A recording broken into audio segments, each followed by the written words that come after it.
विद्यार्थी मित्रों, आज हम चर्चा करेंगे पाठ 2। तो सबसे पहले स्टैंडर्ड 6 विषय हिंदी। हमारी पाठ्य पुस्तक में पाठ 2 अनूठे इंसान, अनूठे इंसान की आज हम चर्चा करने के लिए जा रहे हैं। उससे पहले जो पाठ का नाम दिया है अनूठे इंसान, इंसान यानी हम सब मनुष्य, पर अनूठे, अनूठे यानी क्या? अलग, अलग प्रकार के, एक विशिष्ट प्रकार के। तो आज हम जिसकी चर्चा करने के लिए जा रहे हैं वह है एक विशिष्ट इंसान। अब इस इकाई के अंदर 2 अलग अलग प्रसंग दिए गए हैं। सबसे पहला जो प्रसंग है वह फ्रांस के महान शासक बोनापार्ट का दिया है कि यहाँ नेपोलियन बोनापार्ट जो फ्रांस का एक महान शासक था, उनके बचपन की घटना यहाँ दी गई है। वह बचपन से ही सत्य एवं प्रामाणिकता के राह पर चलने की हमें सीख देता है। और दूसरा प्रसंग दिया है यहाँ केरल की एक देशभक्त लड़की कौमुदी, कौमुदी के सच्चे दान का निरूपण किया गया है।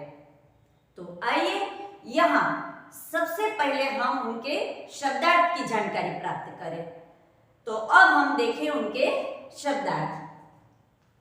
शब्दार्थ के अंदर सबसे पहला सत्यवादी, सत्यवादी यानी हमेशा सत्य बोलने वाला, कि जो कभी झूठ ही नहीं बोलता है। यानी इस शब्द से हमें नेपोलियन बोनापार्ट कि जो बचपन से ही वह सत्य के राह पर चलता था, कभी उसने झूठ का सहारा नहीं लिया। दूसरा दिया है अद्भुत, अद्भुत यानी अनोखा। आंख मिचौनी, आंख मिचौनी यानी अंग्रेजी में हम कहे तो हाइड एंड सीक। आंख मिचौनी नामक एक खेल है, लुका छिपी का खेल। अमरूद, अमरूद यानी उनका गुजराती शब्द दिया है जामफल। पथ, रास्ता। दृढ़, मजबूत, दृढ़ निश्चय करना यानी मजबूत निश्चय करना। निर्माता, बनाने वाला। हस्ताक्षर, दस्तखत। आगे देखिए घटना, घटना यानी प्रसंग, कि इस घटना पर आधारित, यानी कि एक प्रसंग दिया है उनके आधार पर।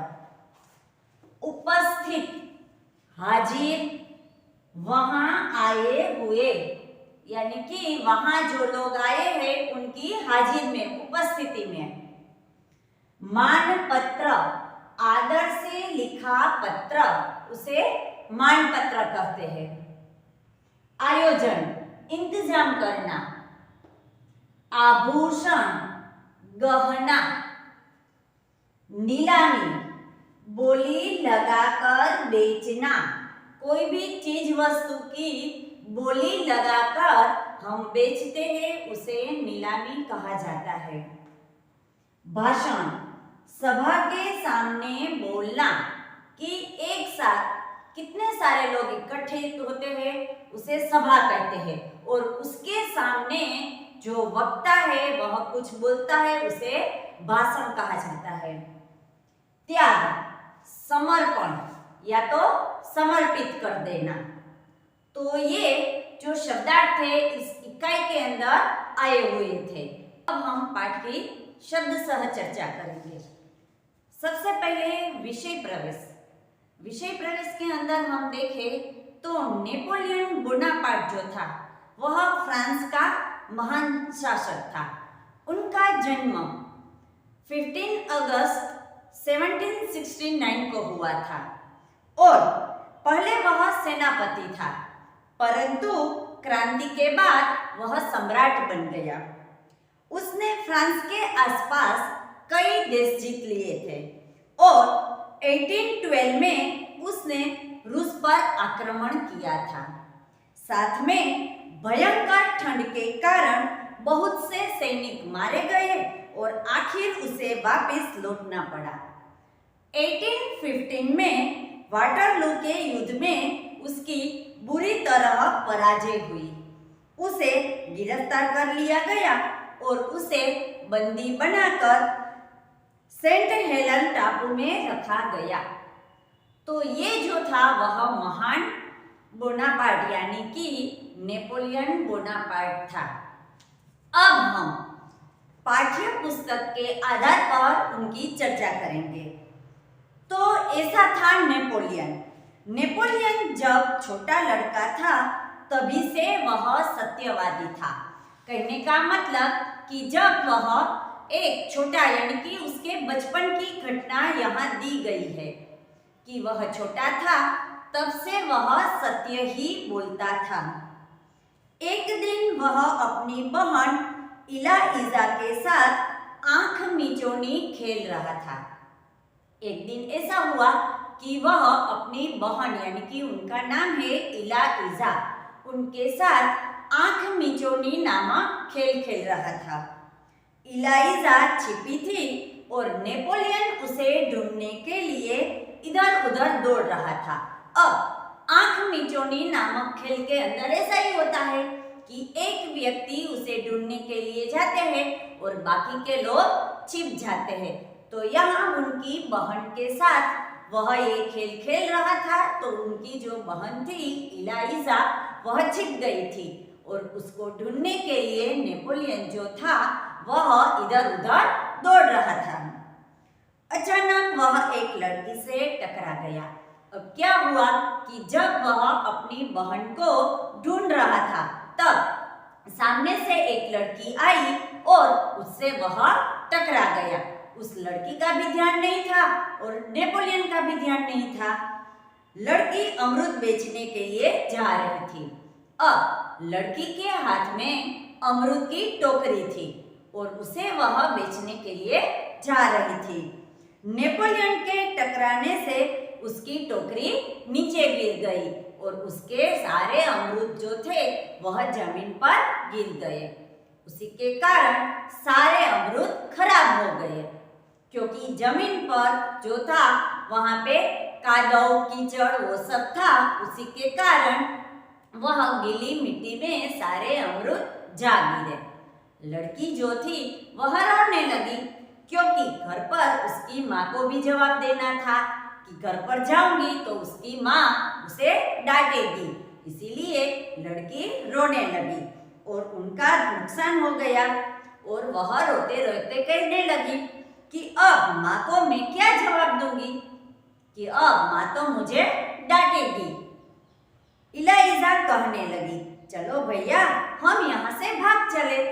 कि तब वहां पर इलाइजा भी आ गई और वह अपने भाई नेपोलियन से कहने लगी कि भैया चलो अब तो हम दोनों यहाँ से भाग चले वरना इस लड़की की माँ यहाँ पे आएगी तो हम दोनों को डांटेगी। इससे पहले हम यहाँ से भाग चले या तो कोई और व्यक्ति भी यहाँ पे आ सकता है तो वो ना आ जाए इससे पहले हम दोनों यहाँ से भाग चले। नहीं बहन हमारे कारण ही तो इसकी हानि हुई है। कि नहीं नेपोलियन ने मना कर दिया कि नहीं हम यहाँ से कहीं पर नहीं जाएंगे क्योंकि हमारी वजह से इस लड़की का बहुत नुकसान हुआ है, इसीलिए हम ऐसे ही उसे छोड़कर नहीं जा सकते। यह कहकर नेपोलियन ने जेब में रखे 3 छोटे सिक्के उस लड़की को देकर कहा बहन मेरे पास ये 3 ही सिक्के हैं, तुम इन्हें ले लो। अब नेपोलियन जो था वह वहां से भागना नहीं चाहता था, इसीलिए अपनी बहन को वह मना कर रहा था कि हम यहाँ से कहीं पर नहीं भागेंगे। और उसके बदले उसने क्या किया कि अपनी जेब में जो 3 छोटे सिक्के थे वह निकाल कर उस लड़की को देना चाहा और कहा कि अभी मेरे पास ये 3 ही पैसे हैं, इसे तुम रख लो क्योंकि ज्यादा पैसे तो उन्हीं के पास भी नहीं थे क्योंकि मेरे कारण ही तुम्हारा नुकसान हुआ है, तो ये 3 पैसे तुम अभी रख लो। इस 3 पैसों से क्या होगा? अब लड़की ने मना कर दिया कि ये 3 पैसों से क्या होगा, मेरा कुछ भी नहीं हो सकता, इतने सारे अमरूद मेरे खराब हो गए हैं। और 3 पैसे से इतने सारे अमरूद वापस कैसे आ सकते हैं, तो मैं इसे नहीं ले सकती। इसीलिए उस लड़की ने वो 3 पैसे लेने से इनकार कर दिया। मेरी माँ मुझे बहुत मारेगी कि मैं घर पर जाऊंगी तो मेरी माँ तो मुझे मारने वाली ही है। लड़की ने ऐसा कहा।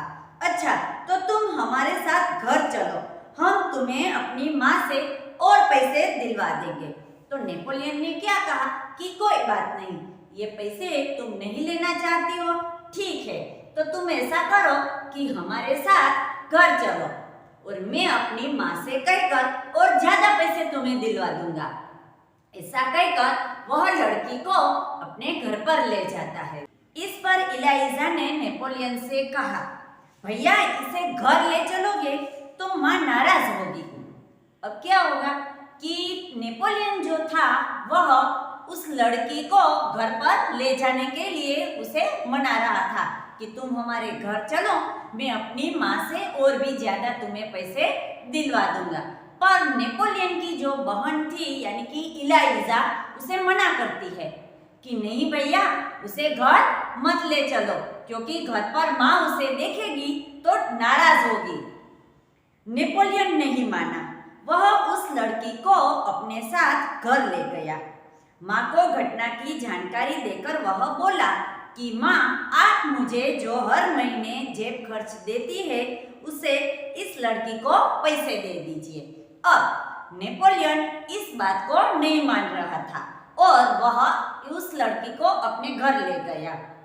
घर जाकर पूरी बात अपनी माँ को बताई कि ऐसा मेरे कारण ही इस लड़की का नुकसान हुआ और उनके सारे जो अमरूद थे वह खराब हो गए। पूरी सारी बात बताने के बाद उसने अपनी माँ को ये भी बात बताई कि हर महीने जो तुम हमें जेब खर्च देती हो उसमें से इस लड़की को ये पैसे दे दो।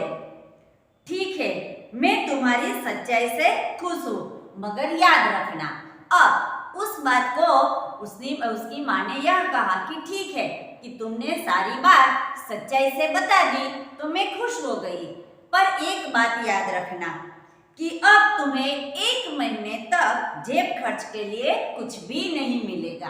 कि ठीक है कि मैं इस लड़की को पैसे भी दे दूंगी, पर एक बात का ध्यान रखना कि अब 1 महीने तक मैं तुम्हें 1 पैसा भी कुछ भी जेब खर्च के लिए नहीं दूंगी। माँ ने ऐसा नेपोलियन से कहा। ठीक है माँ, नेपोलियन ने हंसते हुए कहा कि हाँ भाई, कि उसको इस बात का स्वीकार करने में कोई हर्ज नहीं था कि ठीक है, मेरे कारण ही उस लड़की का नुकसान हुआ है, तो ठीक है कि मुझे वह शर्त मंजूर है। माँ ने उस लड़की को 2 बड़े सिक्के दिए। वह खुशी खुशी घर लौट गई। माँ ने उस लड़की को 2 बड़े सिक्के दिए। 2 बड़े सिक्के देखकर वो लड़की तो खुश हो गई और खुशी खुशी वह अपने घर लौट गई। नेपोलियन को धक्का देने की सजा तो मिली, परंतु सत्य के पथ पर चलने के कारण उसे यह सजा भुगतने में अद्भुत आनंद आया। अब नेपोलियन को उस बात की सजा तो मिली, किस बात की, कि उस लड़की के अमरूद खराब हो चुके थे क्योंकि उससे वह टकराया था, पर वह शर्त मानने में भी कोई हर्ज नहीं था क्योंकि उसमें भी उसे आनंद था कि आज उसे सत्य के साथ पर यानी कि सत्य के राह पर चलने में उसे अद्भुत आनंद आ रहा था, इसीलिए उसे वो शर्त भी मंजूर थी। वास्तव में नेपोलियन सच्चाई के पथ पर चलने वाला एक अनूठा इंसान था। बचपन से ही उसे खुद पर दृढ़ विश्वास और दृढ़ इच्छा शक्ति थी। ऐसा नहीं था कि वह बड़ा होकर ये ऐसा बने, वह बचपन से ही सत्यवादी, दृढ़ विश्वास और दृढ़ आत्मशक्ति वाला था। अब यहाँ दूसरा प्रसंग दिया है सच्चा दान। सच्चा दान वह एक केरल की कौमुदी नामक एक लड़की का देशभक्त के लिए, कि वह सच्चा दान जो है वहाँ उसकी देशभक्ति दिखाई देती है। और केरल की एक छोटी सी जो लड़की है कौमुदी, उनका यहाँ प्रसंग दिया गया है। मालबार यानी कि केरल की यह बात है। वहां बड़गरा नाम के एक गांव में सभा का आयोजन हुआ था। केरल का एक छोटा सा जो एक कस्बा है उसका नाम है बड़गरा नाम। बड़गरा नाम का एक गांव है और उसमें एक सभा का आयोजन किया हुआ था। गांधी जी ने अपने भाषण में सभा में उपस्थित सभी बहनों से जेवरों की मांग की। गांधी जी वह भाषण दे रहे थे और सभा के अंदर उपस्थित जितने भी स्त्रियां यानी कि महिलाएं थी उन सब से उसने निवेदन किया और उनके जेवरों की भीख मांगी, क्योंकि देश के लिए वह जेवर की जरूरत थी, क्योंकि जेवर बेचकर उनमें से जो पैसे मिलते थे वह देशभक्ति की सेवा में लगाए जाने वाले थे। इसीलिए गांधी जी ने उस भाषण के अंदर वहां पे उपस्थित यानी कि हाजिर जो भी महिला थी उन सब से अपने अपने जेवरों की भीख मांगी। बहुत सी वस्तुएं भेंट में मिली थी। अब वहां पे हाजिर हुई स्त्रियां अपने अपने जेवर निकालकर वहां पे गांधी जी के सामने रखती जा रही थी। अपना भाषण समाप्त करके गांधी जी उनको नीलामी करने लगे। जेवरों के साथ और भी कितनी सारी वस्तुएं उसे दान में मिली थी और भाषण पूरा होने के बाद उन सब की नीलामी होने लगी। नीलामी यानी एक के बाद एक वस्तु की बोली लगाकर बेचना, उसे नीलामी कहते हैं। तो वह वस्तुएं बेचने लगी यानी कि नीलामी होने लगी। उसी समय कौमुदी नाम की 16 वर्ष की एक कन्या धीरे से मंच पर चढ़ आई। जब भाषण पूरा हुआ, नीलामी होने लगी, तब क्या हुआ कि एक कौमुदी नामक एक छोटी सी लड़की, उसकी उम्र थी 16 साल, वह धीरे धीरे करके मंच पर आई और उसके एक हाथ की सोने की चूड़ी उतारी और उसे गांधी जी को देते हुए बोली कि क्या आप मुझे अपने हस्ताक्षर देंगे। उसने क्या किया कि वह धीरे से मंच के ऊपर आई और वह गांधी जी को कहने लगी। अपने एक हाथ की सोने की चूड़ी उतारकर वह गांधी जी को देकर कहने लगी कि क्या आप मुझे अपने हस्ताक्षर यानी कि दस्तखत दोगे। गांधी जी हस्ताक्षर कर ही रहे थे, उसने दूसरे हाथ की चूड़ी भी उतार दी। अभी तो गांधी जी वह एक चूड़ी देकर अभी तो गांधी जी हस्ताक्षर कर ही रहे थे, तो उसने क्या किया कि दूसरी चूड़ी भी वह उतारने लगी। यह देखकर गांधी जी ने कहा, अरे पगली लड़की, दोनों चूड़ियां देने की जरूरत ही नहीं है। कि गांधी जी ने क्या देखा कि वह दूसरी चूड़ी भी उतारने लगी थी, तो गांधी जी ने उसे मना किया और वह कहने लगे कि अरे पगली लड़की, कि ये तुम क्या कर रही हो। एक चूड़ी ही लेकर मैं तुम्हें अपने हस्ताक्षर दे दूंगा, कि उसमें दोनों चूड़ियां उतारने की जरूरत ही नहीं है। अगर तुम मुझे एक चूड़ी दोगी तो उसमें भी मैं तुम्हें हस्ताक्षर दे दूंगा, दोनों चूड़ियां उतारने की जरूरत नहीं है। इसके उत्तर में कौमुदी ने अपने गले का स्वर्णहार उतार दिया। अभी तो गांधी जी उसे मना कर रहे थे, तभी उसे अपने सोने का हार भी उतारकर वह देने लगी। गांधी जी ने पूछा, तुमने अपने माता पिता से आज्ञा ले ली है? कि अभी तो सोने की दोनों चूड़ियां, गले का सोने का हार भी वह उतारकर देने लगी थी। तो गांधी जी ये देखकर कहने लगे कि अपने माता पिता को इस बात का पता है। बिना कोई उत्तर दिए उसने कानों में से रत्न जड़ित बूंदे भी निकाल दी। सबसे पहले दोनों चूड़ियां, फिर गले का हार, फिर अभी कुछ उत्तर भी नहीं दिया और अपने काने में जो रत्न जड़ित जो बूंदे पहनी थी वो भी निकाल कर देने लगी। गांधी जी ने पूछा, तुमने इन आभूषणों को देने के लिए अपने माता पिता से आज्ञा ले ली है ना? दूसरी बार गांधी जी ने कहा कि भाई ये सब तुम मुझे उतार कर देने लगी हो, तो अपने माता पिता से इस बात की आज्ञा ले ली है कि नहीं? कौमुदी कुछ उत्तर देती इससे पहले ही किसी ने कहा, इसके पिता तो यही है। मानपत्रों की नीलामी में वही तो बोली लगवाकर आपकी मदद कर रहे हैं। अभी कौमुदी कुछ बोले उससे पहले ही वहां पे उपस्थित लोगों में से किसी एक व्यक्ति ने कहा कि उनके पिता जो है वो तो यहीं पर ही है, जो ये मानपत्रों की नीलामी कर रहे हैं तो वही उनके पिता है और आपकी मदद भी कर रहे हैं। अब गांधी जी ने कौमुदी से कहा, तुम्हें यह तो मालूम होगा कि ये गहने दे देने के बाद तुम फिर नए गहने नहीं बनवा सकोगी। अब गांधी जी ने कौमुदी को समझाते हुए क्या कहा कि एक बार ये सारे जेवर जो तुम मुझे यहाँ पे दे देगी तो उसके बाद तुम फिर से नए गहने कभी नहीं बनवा सकोगी। तो इस बात का तुम्हें पता है न। इसी तरह गांधी जी कौमुदी को समझाने लगे। कौमुदी ने यह शर्त दृढ़ता पूर्वक स्वीकार कर ली।